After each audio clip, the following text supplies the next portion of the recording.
agradecer primero la invitación que ustedes me han hecho. Es un honor estar con ustedes esta tarde.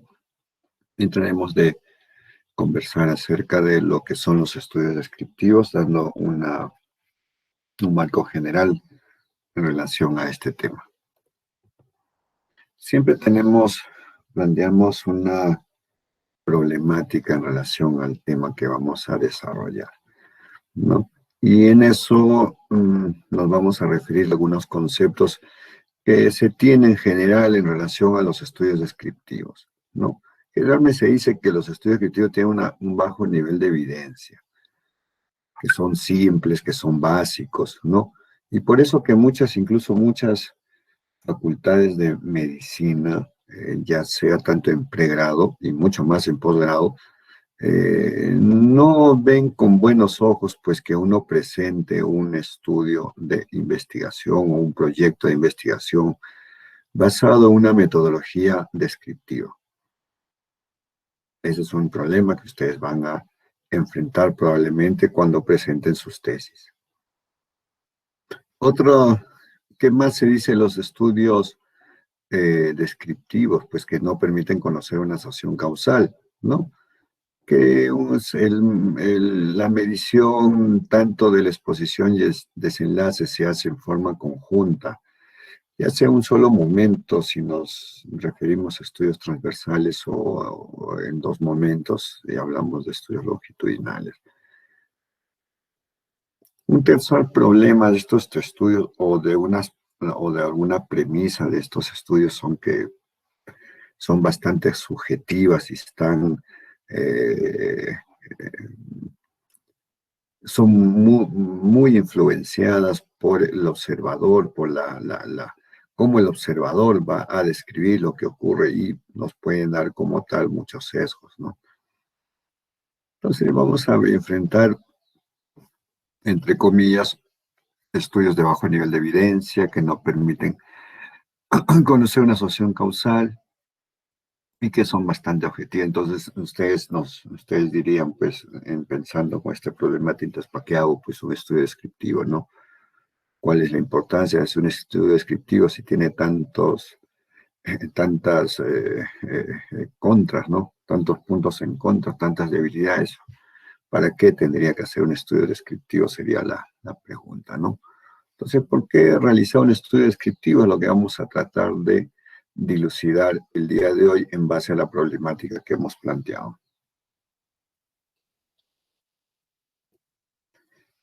Trataremos de resolver este objetivo planteándonos unas 3 subpreguntas y explicaremos estos puntos.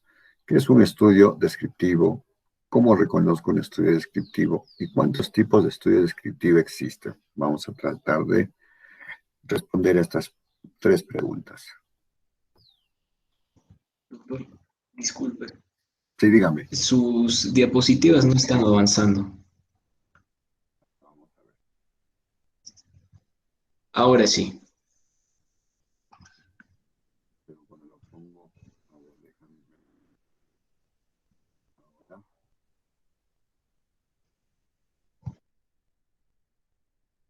¿Utilizan?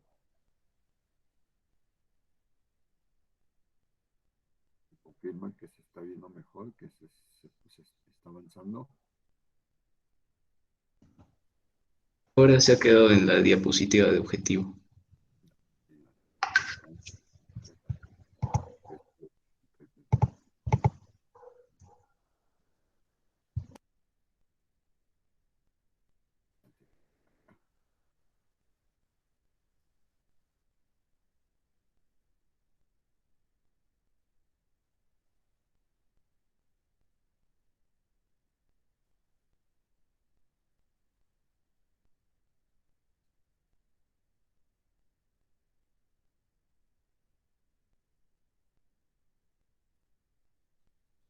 Ahora, ¿me confirmas que está avanzando, que se mueve? Sí, doctor, ahora sí. Ahora sí, listo. Entonces, habíamos planteado la problemática, habíamos planteado nuestro objetivo, ¿no? En esta exposición, habíamos planteado las preguntas que vamos a resolver para lograr responder este objetivo, ¿no? Entonces, qué es un estudio descriptivo? Bueno, son estudios epidemiológicos. Ustedes saben, pues, que los estudios que hacemos nosotros en salud, esencialmente son estudios epidemiológicos, ¿no? De estos estudios epidemiológicos, los que vamos a hacer, los observacionales, ¿no? Los observacionales, recordando que los estudios epidemiológicos se dividen en dos grandes grupos. Los observacionales, ¿no? Y los experimentales, ¿no? Entonces, estos son estudios observacionales en los cuales no se interviene o manipula el factor de estudio, por eso que sean observacionales, y se va a observar. No vamos a hacer ningún tipo de experimento, solo vamos a observar y vamos a describir el fenómeno que estamos viendo en condiciones naturales. No, acuérdense que no vamos a hacer absolutamente nada, nosotros solamente vamos a observar en condiciones naturales, ¿no? Y vamos a describir estos hechos. Por eso es que el gran nombre son estudios descriptivos, porque su objetivo es describir, y así se definen los estudios descriptivos, como estudios epidemiológicos observacionales. Ya hemos mencionado anteriormente, pues, que los estudios epidemiológicos se van a dividir en dos grandes grupos, los observacionales y los experimentales. Los estudios, y estos cómo se van a diferenciar, cómo vamos a saber si es observacional o experimental, por una respuesta a una simple pregunta. ¿Existe intervención por parte del investigador? ¿Sí o no? Si existe intervención, eso es un estudio experimental. Si no existe intervención, ese es un estudio observacional. ¿Estamos? Entonces, la primera pregunta para nosotros poder describir, para nosotros poder identificar un estudio descriptivo es saber primero si es observacional o experimental. Vamos a ver más adelante. Entonces, ¿es observacional o es experimental? La respuesta A, si existe intervención.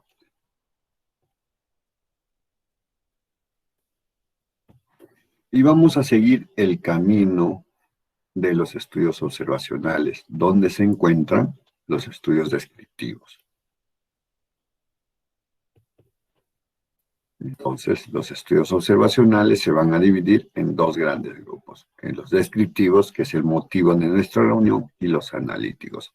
Entonces, doctor, ¿cómo sé si es descriptivo o es analítico? Esto es simple, también responde a una pregunta específica. ¿Existen grupos de comparación? ¿Existen grupos de comparación? ¿Sí o no? Si existe un grupo de comparación, un grupo control, eso es un estudio analítico. Analítico. Si no existe estudio de control, si solo es un grupo, ese es un estudio descriptivo. Entonces acá fíjense ustedes, ¿no? Un grupo experimental y un grupo control que se va a comparar. Si esto existe, esto es un estudio analítico. Se van a comparar los resultados de este grupo con el de este grupo, se van a comparar y esto es analítico. Los estudios descriptivos solo tienen un grupo. Solo tienen un grupo. No es posible compararlo con nadie porque no hay con quién comparar. Solo un grupo. Entonces, reitero, ¿cómo sé si es descriptivo o analítico? Si es que existe grupo de comparación. Si no existe, descriptivo. Si existe, analítico. Espero esto esté bien claro. Si no está claro, lo conversamos más adelante. Avanzamos. Entonces, ya sabemos, ya hemos avanzado y sabemos si es observacional o es experimental. Ya sabemos si es descriptivo o es analítico. ¿Cuántos tipos de estudios descriptivos existen? En la siguiente pregunta. Estos estudios descriptivos los podemos dividir en dos grandes grupos, individuales y poblacionales, de acuerdo a el individuo o de acuerdo al objetivo poblacional, al individuo que se va a estudiar. Si es individual, vamos a tener tres grandes grupos. Recordemos que existen múltiples formas de clasificar los diferentes tipos de investigación y de definir. No hay uno solo, no existe una sola forma de clasificarlo ni definirlo. Me parece que este es el más adecuado, el más simple y el que cual nosotros podemos tomar en cuenta, o sea, el que yo tomo en cuenta siempre para poder identificar un estudio descriptivo. Entonces, dentro de los individuales tenemos los reportes de casos o serie de casos también, los transversales y los longitudinales. Y dentro de los poblacionales están los ecológicos. Entonces, haciendo un poco el resumen de estas primeras preguntas que íbamos a resolver, vamos a resumir esto. Estudios epidemiológicos, primera pregunta, ¿existe intervención? Si existe intervención, se llama experimental. Si no existe intervención, se llama observacional. Los estudios observacionales, vamos a ver si son descriptivos o analíticos. ¿Cómo resolvemos esto? Respondiendo a la pregunta, ¿existe grupo de comparación? Sí existe grupo de comparación. Si existe grupo de comparación, se llama analítico. Si no existe grupo de comparación, se llama descriptivo. Los estudios descriptivos se clasifican o se dividen en diversos tipos, ¿no? Esencialmente en un grupo denominado individual y otro poblacional. Los individuales tenemos reporte de casos, serie de casos, transversal, longitudinal, y el poblacional es el ecológico. Vamos a tratar de seguir respondiendo algunas preguntas en base a este método dialéctico que tenemos para poder llegar a entender bien el tema, ¿no? Y respondiendo preguntas que probablemente son las que tienen ustedes para poder cumplir el objetivo de la exposición. La siguiente pregunta sería, ¿cuáles son las características de los estudios descriptivos? Vamos a mencionar características generales de todos los estudios descriptivos. El tema de exposición en la invitación ha sido estudios descriptivos, no ha sido reporte de caso, transversal, longitudinal, ¿no? Que podríamos hacerlo en otra oportunidad, pero ahora es un estudio descriptivo, por lo tanto vamos a hablar de todas las características comunes entre todos estos. La primera característica, y a mí me gusta conversar acerca de esto y de la figura. Ustedes fíjense en la figura como un recién nacido, un bebé, pues, ¿no? Primero gatea, después intenta pararse.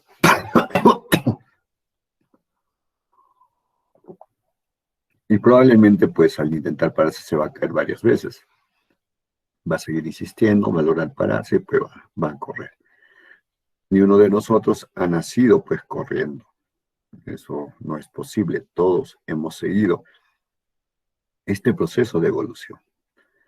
Igual a esto, el investigador debe pasar por etapas. Debe ir ganando experiencia. Y si no pretendan ustedes hacer estudios experimentales, pues no, grandes estudios, sin haber ustedes quemado etapas o haber evolucionado adecuadamente. Y acá viene la importancia, pues, de los estudios descriptivos. Los estudios descriptivos son el primer paso de la investigación clínica. No hay forma, pues, que un investigador no haya iniciado su largo caminar en la búsqueda del conocimiento, ¿no? Que no haya sido con las investigaciones de tipo descriptivo. Entonces, una de las principales características son que son el primer paso de la investigación clínica. Así que la primera recomendación que podríamos dar a los que a los que estamos reunidos hoy es a no desesperarse, tener paciencia. La investigación, si es algo que les gusta a ustedes, deben ser pacientes y evolucionar poco a poco, ¿no? Y esta evolución también recomendaría yo sea en base a que ustedes ya vayan definiendo también cuáles son sus líneas de investigación. Quizás es muy pronto y esto se va a ir dando en el tiempo también, ¿no? Uno va encontrando pues en el tiempo qué cosa es lo que le gusta y qué cosa va a investigar poco a poco. Pero también estos primeros pasos en la investigación nos van a definir nuestras líneas de investigación. ¿Qué otra característica tiene los estudios descriptivos?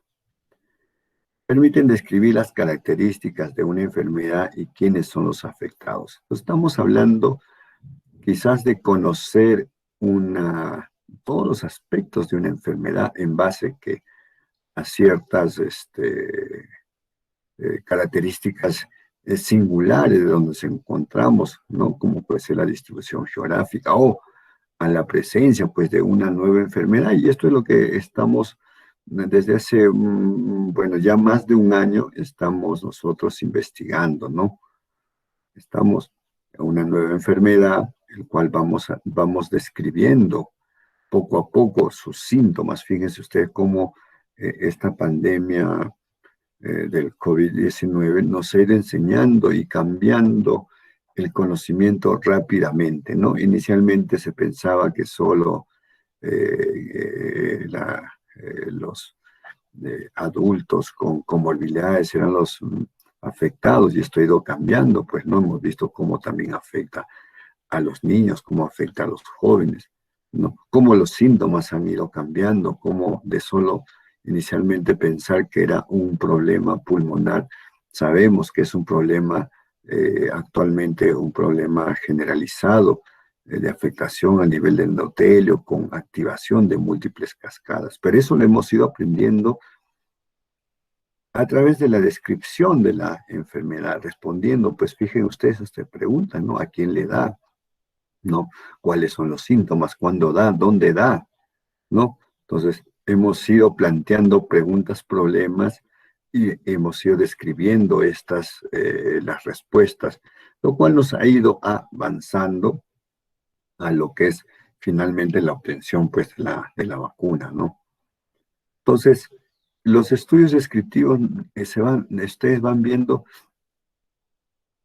que son las bases mismas de la investigación, son los soportes que tienen como una casa.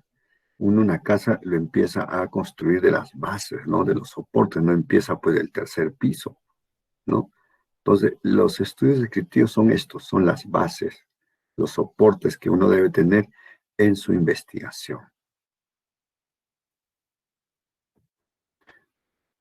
Los estudios descriptivos nos permiten reportar, describir la historia natural y el curso de una entidad clínica o un evento de interés. Y eso es lo que estamos conversando hace unos minutos atrás, ¿no? Lo que estamos viviendo actualmente, ¿no? Entonces nos permite ver la historia natural de la enfermedad, ¿no?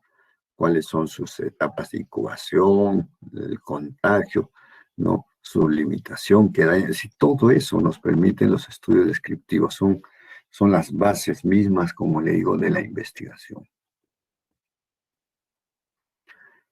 Nos permite describir la frecuencia y los posibles determinantes de la condición a investigar, si cuán frecuente es, ¿no? La incidencia, la prevalencia, la mortalidad, ¿no? La morbilidad, duración de la enfermedad, uso de medicamentos, ¿no? Entonces, fíjense ustedes cómo hemos ido conociendo y descartando múltiples cosas también, y vuelvo a poner en ejemplo pues, lo que estamos viendo actualmente, cómo se plantearon diversos tratamientos inicialmente, ¿no? Pero que en el tiempo se han ido desechando, pues porque se han ido demostrando que no tenían ningún tipo de relevancia, importancia o relación en disminución de la mortalidad o de la prevalencia o de la incidencia de de esta enfermedad. Entonces, estos estudios descriptivos nos permiten medir frecuencias y los posibles determinantes de la condición e investigar.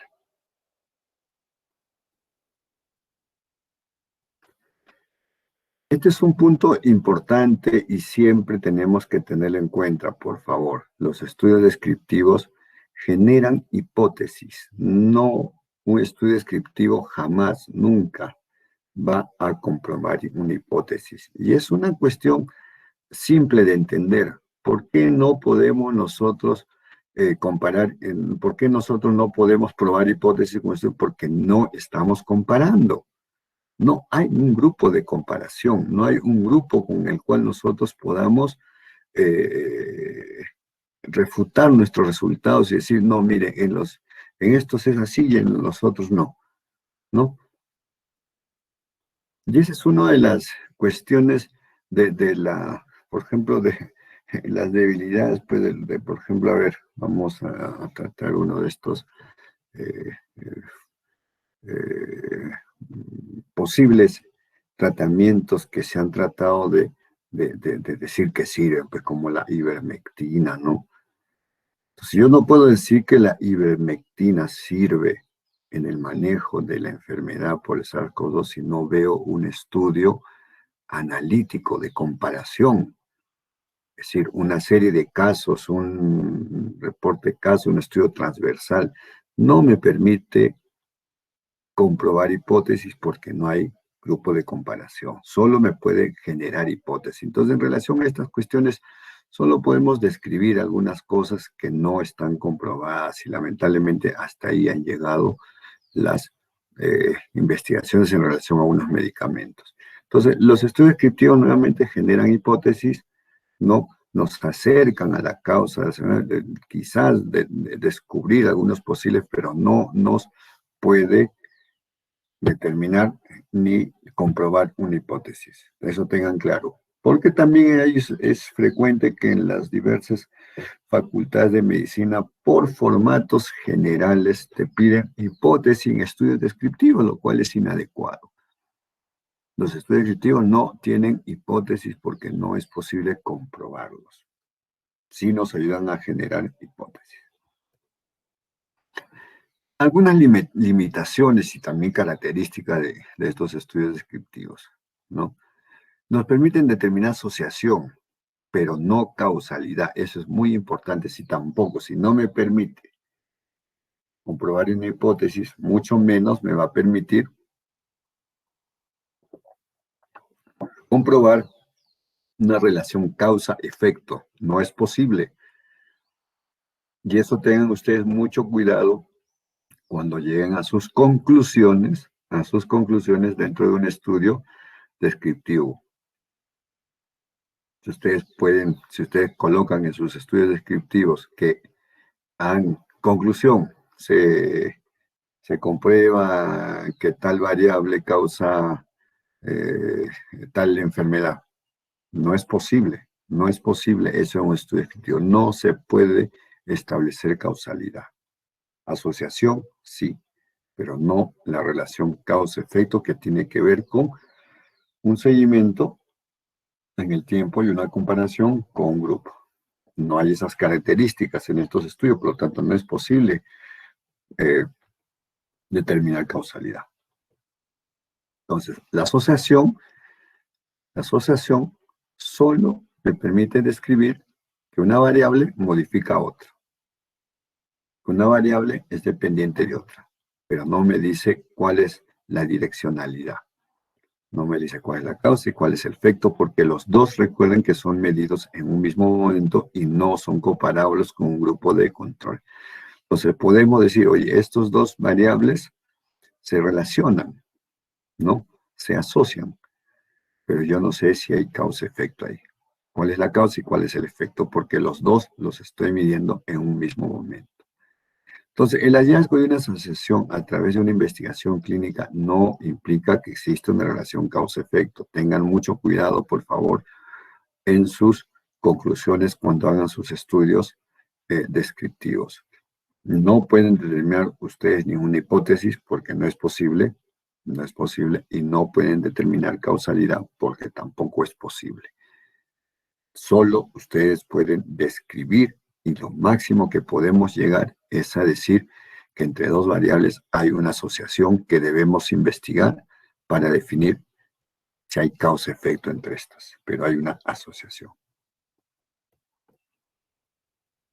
Como le dije, también los estudios descriptivos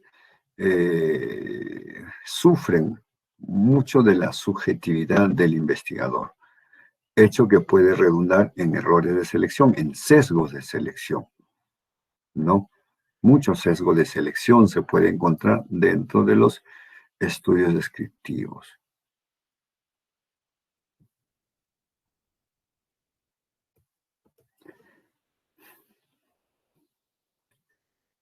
Son considerados estudios de bajo nivel de evidencia y en realidad es así. Los estudios descriptivos son los que tienen mejor un nivel de evidencia bajo, pero si ustedes se dan cuenta, fíjense ustedes, los estudios descriptivos son el soporte, son la base de esta pirámide, ¿no? Son el soporte. No determinan hipótesis, no determinan causalidad, por eso que tiene un bajo nivel de evidencia, pero me permite descubrir la presencia de un factor que sí puede ser causal y mediante otros estudios yo puedo comprobar ya la hipótesis, puedo comprobar ya la causalidad. Pero los estudios descriptivos, fíjense ustedes la pirámide, son pues, ¿qué cosa? El soporte de todo el proceso de investigación. He ahí su importancia, he ahí su importancia. Entonces, a los que deseen seguir este camino de la investigación, ¿no? Al seguir este camino, empiecen haciendo estudios descriptivos. Ustedes como alumnos, la gran mayoría me parece, presenten serie de casos, reporte de casos, estudios descriptivos transversales, longitudinales. Háganse expertos ahí en encontrar, detectar la pista, seguir la punta de la madeja, que después con otros estudios van a llegar al resultado final. Por eso que la investigación, señores, es una línea de investigación, ¿no? No pretenda usted encontrar en un solo momento, una sola investigación, la respuesta a todo un gran problema de salud, sino que este es resultado de múltiples investigaciones que se van haciendo poco a poco. Vamos a hablar acerca de los tipos de investigación que habíamos hablado, ¿no? Reporte de caso, se observa y describe un caso con una enfermedad o asociación de eventos inusual de un solo paciente en forma completa en tiempo, lugar y espacio. Nunca olviden que dentro de toda la investigación, dentro de toda la investigación y todos los tipos de investigación existe un objetivo, y si existe un objetivo, existe una conclusión. La relación entre el objetivo y la conclusión es directa. Si usted se plantea describir plátanos, describa plátanos. No me va a decir, voy a describir plátanos y me sale describiendo naranjas. No, eso no existe. Existe una relación directa entre el objetivo y la conclusión en todos los estudios, en todos, sea descriptivo, transversal, en todos, descriptivo, experimental, en todos existe una relación. Incluso el reporte de caso. Entonces, cuando usted presenta un reporte de caso, ¿no? Hay un objetivo que usted va a cumplir. No, eso, hay un objetivo que usted va a cumplir.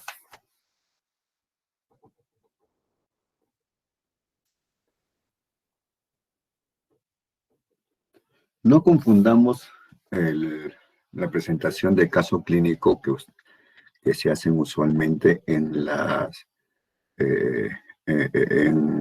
labor asistencial con un reporte de caso para publicar. Recuerden ustedes que otra característica de todos los estudios es cerrar una brecha, ¿no? Cerrar una brecha en el conocimiento, en la investigación, ¿no? Y también los reportes de casos también tienen esa finalidad. Entonces, por eso no es posible que nosotros pensemos que un reporte de caso no tiene, si bien tiene menor nivel de evidencia, también es importante, es la punta de la madeja que después me va a permitir llegar al final. Recuerden eso. Entonces, miren ustedes, este es un caso clínico, un reporte de caso, como quiera definir la revista, usted dónde lo envía, un objetivo específico. Y nosotros quisimos, nuestro objetivo específico fue describir, ¿no? El monitoreo hemodinámico usando un método nuevo que era el Doppler transesofágico en una gestante que había tenido una rotura hepática, un shock hipovolémico en la gran altura. Ese era nuestro objetivo, describir esta situación especial que no lo habíamos encontrado, no habíamos encontrado una situación similar en publicaciones anteriores. Entonces ese fue nuestro objetivo, ¿no?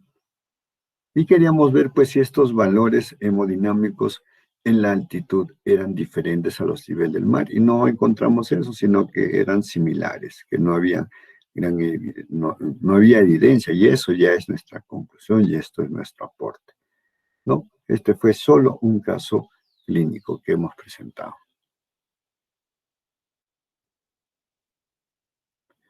Este es otro caso clínico en el cual tratamos de describir a una menor de edad, ¿no?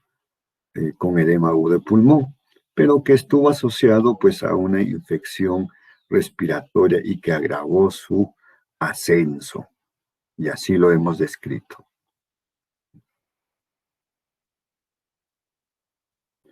La serie de casos no reúne a un grupo de pacientes, se describe una patología de manera conjunta, ya no solo es un reporte de casos, no es solo un paciente, sino ya es un mayor número de pacientes, ¿no?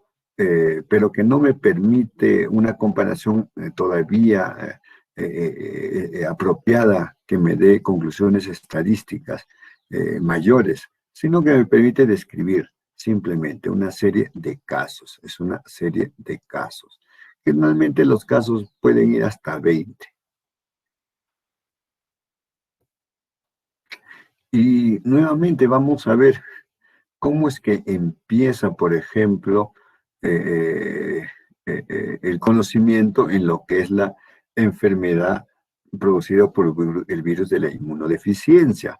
Todo este proceso, la punta de la madeja en la infección por el VIH, ¿no? Se inició con un reporte de caso, mire, con un reporte de caso realizado en 1900, una serie de casos realizado en 1981, ¿no? En Nueva York y California observaron ellos jóvenes homosexuales, ¿no? Sanos, previamente sanos, que empezaron a tener sarcoma de Kaposi, neumonía, neumocistis carin y linfopatía sin explicar, y lo describieron, lo reportaron, ¿no? Con esa serie de casos se inició todo el proceso a conocer esa nueva enfermedad en 1981, que posteriormente pues, se evidenció que se trataba de un déficit del sistema inmune asociado a la disminución de los linfocitos TCD4, ¿no? Que es la enfermedad del VIH, ¿no? La enfermedad de inmunodeficiencia adquirida. Pero esto empezó con una serie de casos, mire, por eso le digo, los estudios descriptivos son el primer paso, son la punta de la madeja, son las bases de la investigación. Acá está este reporte, fíjense ustedes, publicado en la revista Lancet, ¿no? En el cual describen a estos hombres homosexuales, ¿no? Que presentaron sarcoma Kaposi. Son 8 casos que se reportó. Y así se inició la descripción y el estudio de esta nueva enfermedad, que ya pues ahora ya no es nuevo, ¿no? Desde el año 80, 20, 40 años ya tenemos en esto, ¿no? Pero así empezó este proceso.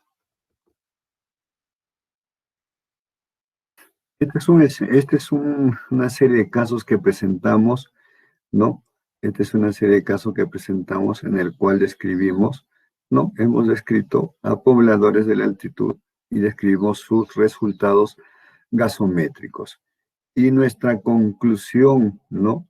Fue que la gasometría arterial en la altura no era diferente que el del nivel del mar. Esa fue nuestra conclusión y esa es nuestra hipótesis. Como le digo, los estudios descriptivos, las sierras no generan No comprueban hipótesis porque no hay con quién comparar. Lo que sí hacen, generar hipótesis. No comprueban, pero sí generan.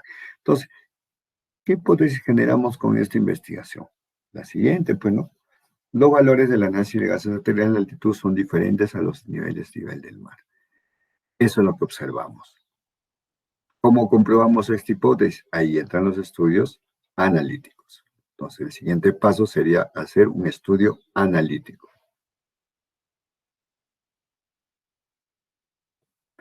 Los estudios transversales se llama transversal porque mide tanto la exposición como el desenlace en un solo momento. Por eso es que no es posible saber cuál es la causa y el efecto, porque estas dos variables son medidas en el mismo momento, entonces no puedo saber cuál es primero y cuál es segundo. Causa, efecto, hay un tiempo de exposición y un desenlace. Acá no lo puedo saber porque los dos son medidos en el mismo momento. Por lo tanto, no es posible generar o estudiar una causalidad. Lo que ya dijimos que es una de las características de los estudios descriptivos. Sus costos son reducidos, no hay seguimiento, ya ustedes lo saben, no hay seguimiento, y me permite, pues, esencialmente detectar factores de riesgo, factores pronósticos. Me detecta esos elementos. Nosotros aquí en este estudio presentado y publicado el año pasado, ¿no? En el cual este es un estudio transversal, ¿no? Titulado Características clínicas de las gestantes nativas de la gran altitud con preeclampsia grave, un estudio transversal. Lo que llegamos a ver, como le digo, es a descubrir que parece que existe una relación entre la altitud, la hemoglobina elevada y la presencia de preeclampsia grave, entre la hemoglobina elevada y la preeclampsia grave. Pero no hemos podido determinar que exista una relación, una asociación causal por el mismo diseño, pues, de la investigación. Entonces, el siguiente paso en esto sería hacer un estudio de tipo analítico para ver si esta relación causal.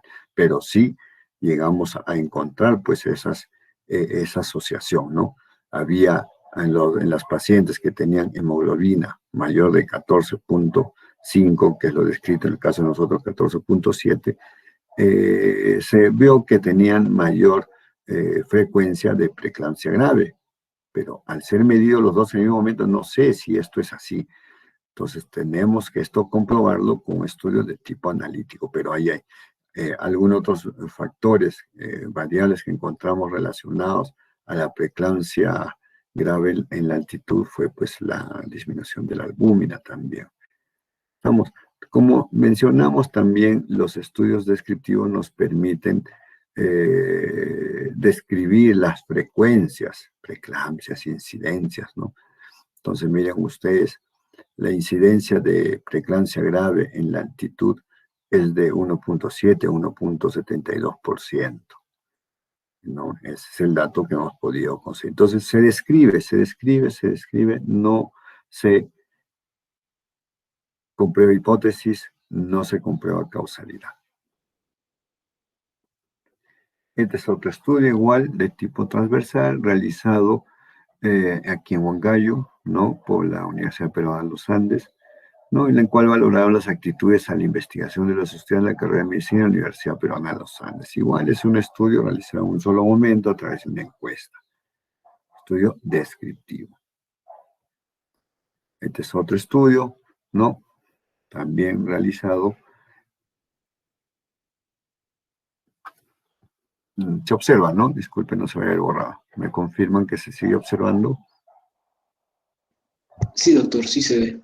Listo, muchas gracias. Este es otro estudio en el cual buscan la relación entre índice de masa corporal y características sociodemográficas. Quizás ahí hay un problema en el título, ¿no? Por eso hay que tener mucho cuidado. Los estudios descriptivos describen, lo máximo que pueden llegar es a ver asociación, pero no te van a comprobar hipótesis, ¿no? Entonces un estudio descriptivo no puede comprobar una relación entre un índice de masa corporal y las carencias. Sí nos pueden describir cuáles son las carencias, y con un segundo estudio de tipo analítico, ahí sí ya lo describe. Entonces hay que tener cuidado, eso es bien claro. Describir, asociación, no de tipo causal, como digo. Es otro estudio también presentado aquí en Huancayo, ¿no? También describe la relación entre la edad vascular y la disfunción endotelial. Entonces, describe, determina, ¿no? Si hay relación, si hay asociación, pero no si hay causa-efecto. Los estudios longitudinales son estudios en el que hay seguimiento, pero no es causa-efecto, no hay grupo control también. En este caso, en este estudio longitudinal, no hay grupo control. Entonces, mide, estudio, exposición y desenlace en un momento en el tiempo y después lo vuelve a medir en otro momento en el tiempo. Generalmente estos estudios longitudinales son retrospectivos, ¿no? Son retrospectivos. Se mide exposición en el mismo momento, no hay grupo de comparación. Nuevamente le digo, para ser longitudinal mínimo debe haber dos momentos en el cual se miden las dos variables, como estamos viendo acá.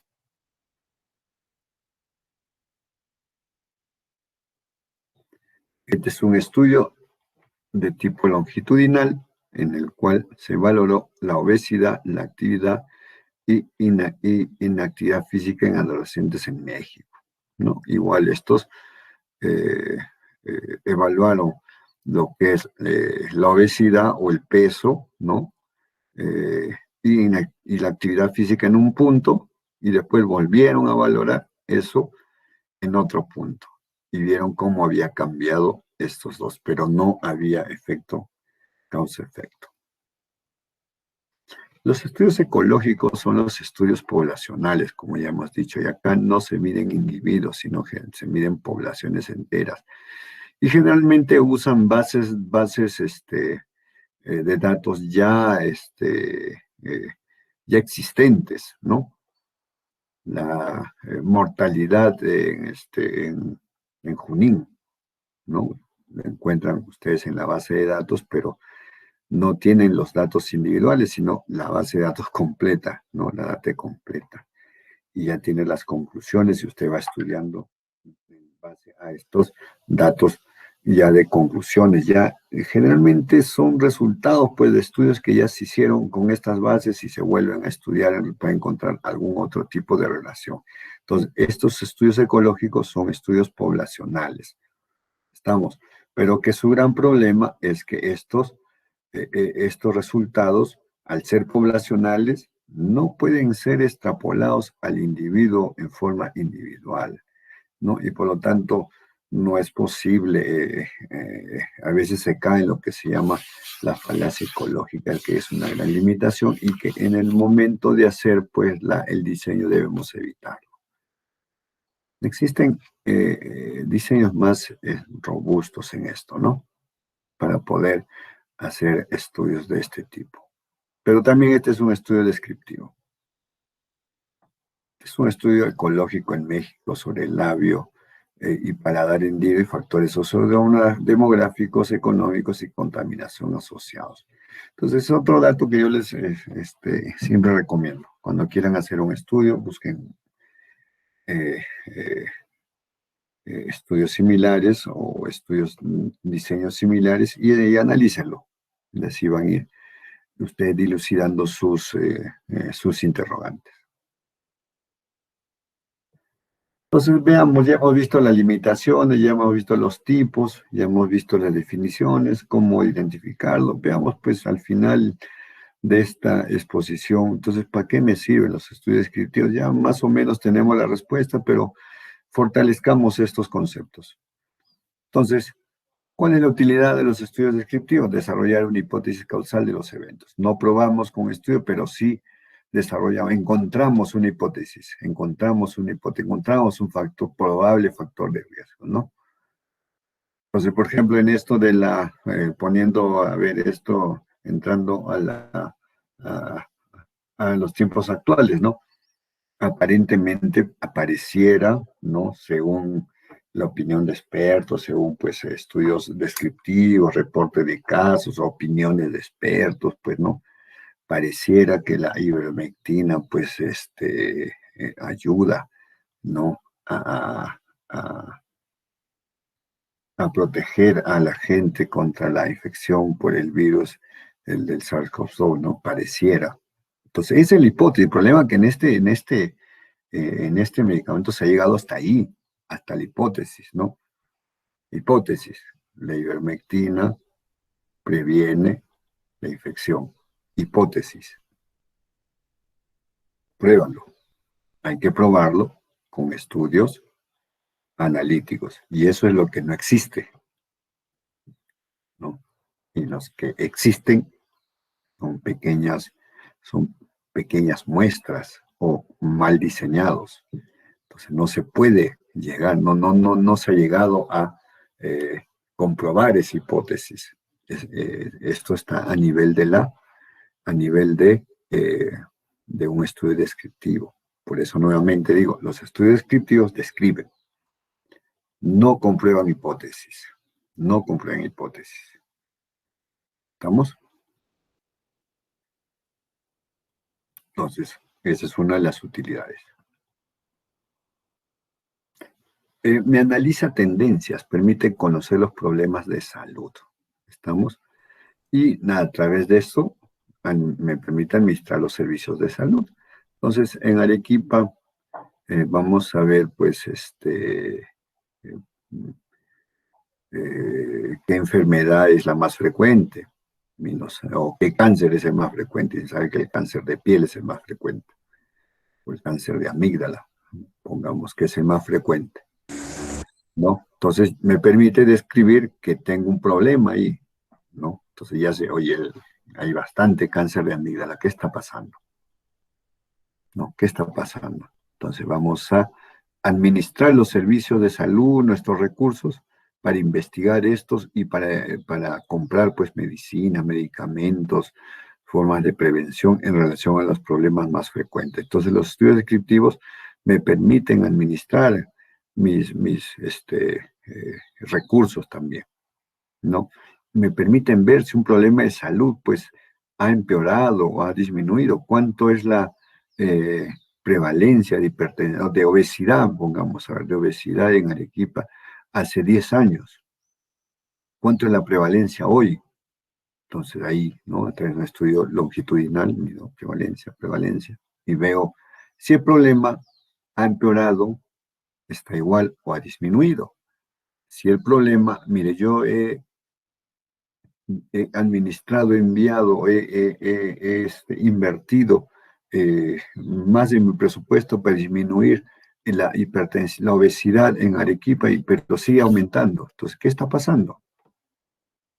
Entonces, me permite direccionar, ¿no? Y administrar mis servicios de salud y mis recursos de salud, los estudios descriptivos. Y estos estudios, esta administración, esta cuestión también tiene que ver mucho con las prioridades nacionales. Fíjese usted cuáles son las prioridades nacionales, y esto yo supongo que hasta este año es porque ya se va a cambiar esto, ¿no?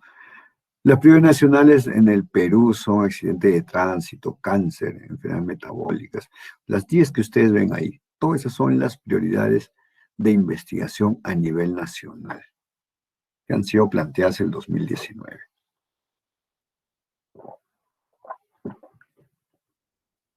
Pero cada región tiene sus prioridades, porque cada región es diferente.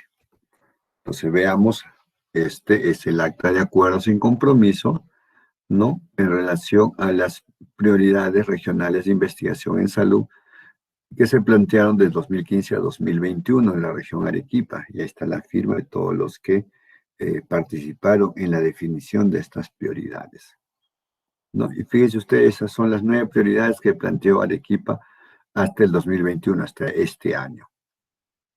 Y si esto se ha cumplido y si hacemos un análisis, alguien de ustedes que se le ocurra, pues puede hacer ese estudio fácilmente. Si se cumplió o no estas prioridades, significa que si la investigación que se ha hecho en Arequipa ha tenido en cuenta estas prioridades. Estas prioridades van con el estudio de enfermedades no transmisibles, cáncer, diabetes, hipertensión, malnutrición, obesidad, anemia, desnutrición, mortalidad materna, enfermedades transmisibles, accidente de tránsito, presencia de recursos humanos. Esto es importante, ¿no? Y acá un jalón de orejas, quizás no hicimos nuestro trabajo a pesar de que se había planteado el 2015 que debíamos saber cuántos recursos humanos necesitamos y en relación a esto tener.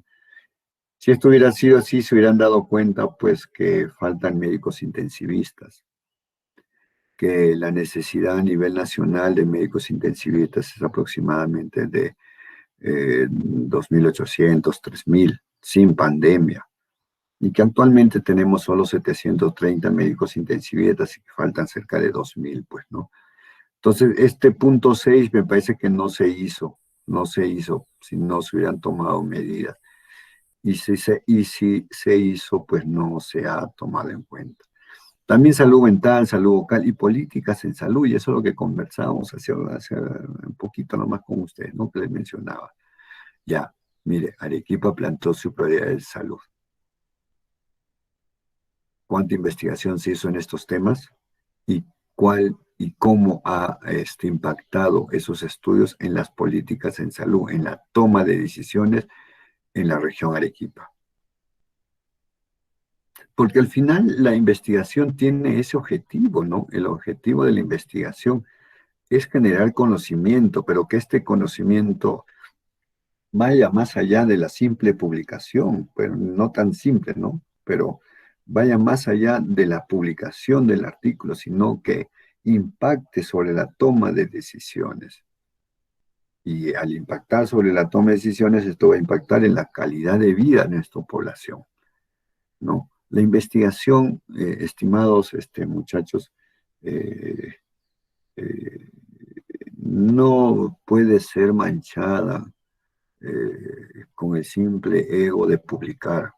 Ese no es el objetivo de la investigación. El objetivo de la investigación es generar conocimiento y que este conocimiento ayude a mejorar la vida de nuestros compatriotas. Si eso no cumple la investigación, pues es investigación vacía, ¿no? No tiene razón de ser.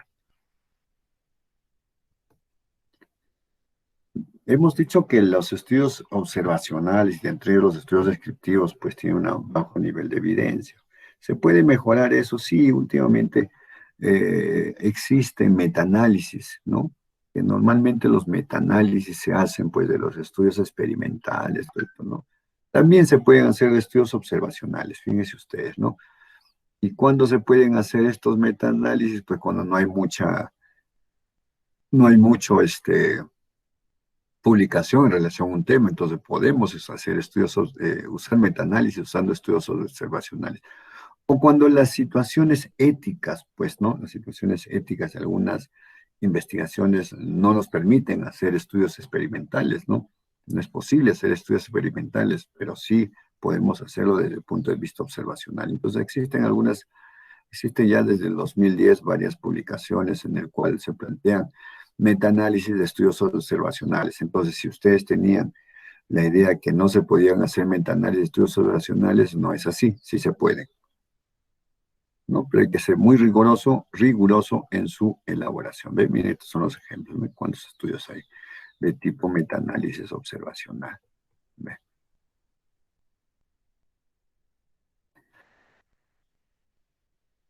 Entonces, cuando no hay estudios experimentales suficientes o la parte ética y de viabilidad de algunos estudios no permiten experimentar, pues los estudios observacionales nos pueden dar los datos para hacer metaanálisis y así mejorar su nivel de evidencia.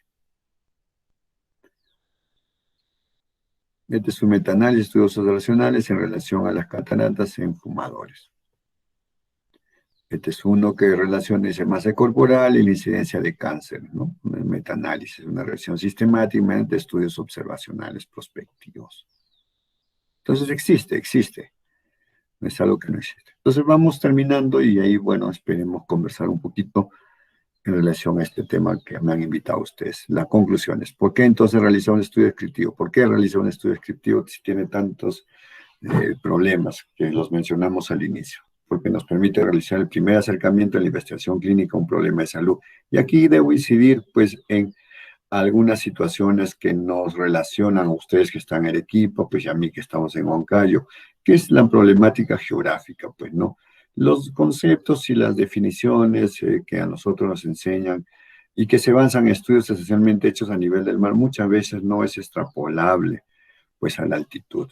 Entonces, ahí tenemos, ¿no? Ahí tenemos la punta de la madeja que debemos desenredar nosotros, ¿no? En cualquier área que ustedes quieran estudiar.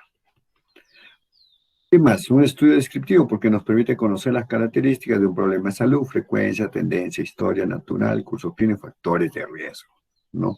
Factores de riesgo, en el caso de lo que les estaba mencionando. La hemoglobina elevada, enzima 14, está relacionada con la presencia de preeclampsia grave. No lo sé, eso tengo que comprobar, pero parece que ahí hay un factor de riesgo que tengo que estudiar, ¿no? El otro, como la ivermectina, puede prevenir la infección, pues no lo sé, no lo sé, no te puedo decir, no puedo ser responsable y decir que sí, en base a opinión de expertos, en base, no se puede, porque se han hecho estudios analíticos. Hasta ahí nomás puedo llegar, hasta ahí, hasta encontrar, describir, ¿no? Sospechar algo, pero no puedo concluir. ¿Qué más? Nos permite valorar la relevancia y la magnitud de un problema de salud para la comunidad. Por ejemplo, ahora, después de esta pandemia, durante esta pandemia, pues cómo el estrés va a incidir, ¿no? Post pandemia en el personal de salud y en los mismos pacientes, ¿no? Si hay cosas, ¿no? Valorar relevancia, magnitud y nuevos problemas que vayan a aparecer y afectar a nuestra comunidad. Porque nos permite una adecuada planificación, vigilancia, administración de los sistemas de salud, que yo, como ya les dije, la utilización de nuestros recursos de salud. Porque nos permite tener información necesaria para otros estudios y generar hipótesis. Entonces, finalizando, algunas recomendaciones. Hacer estudios descriptivos de los principales problemas de salud de su comunidad, usando como guía las prioridades regionales de investigación de salud. Ustedes ya saben sus prioridades, ustedes ya conocen sus prioridades y me parece que por ahí deberían empezar a investigar. Porque ya les dije, la investigación debe servir a nuestra población, no simplemente satisfacer nuestro ego como investigador, sino debe servir a nuestra población para que éste mejore sus calidades. Y no hay nada mejor que pues investigar las prioridades de salud inicialmente, ¿no? Eso no significa que más adelante se puedan hacer otras cosas, pero ya que ustedes están dando sus primeros pasos, creo que deberían empezar por ahí. Recordar que el objetivo de la investigación es generar conocimiento con validez y relevancia que ayude a mejorar la calidad de vida de nuestra sociedad. Eso nunca lo olviden.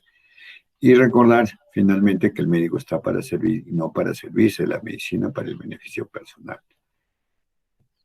Muchas gracias.